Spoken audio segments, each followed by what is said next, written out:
جیسے اللہ فرماتے کہ ہم نے شہد کی مکھیوں کو بھی وحی بھیجی، مانا ان کے دل میں ڈالا، ان کو سمجھا دیا کہ پہاڑوں پہ ڈیرا لگاؤ، درختوں پہ ڈیرا لگاؤ، اپنے اپنے رستوں سے جاؤ اور سارے پھلوں کو چوس چوس کے آؤ، شہد بناؤ اور میرے بندوں کے لیے وہ شفا کے کام آئے۔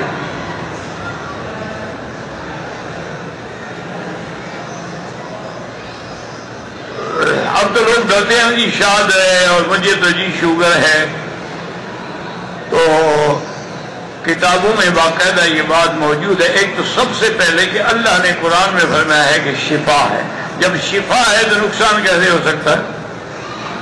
اچھا، دوسری یہ ہے کہ اب جدید ریسرچ جو ہے وہ یہ کہتی ہے کہ صبح کو گرم پانی میں 1 چمچ خالص شہد اور رات کو سوتے ہوئے گرم پانی میں 1 چمچ خالص شہد پیے تو شوگر آپ کی ختم ہو جائے۔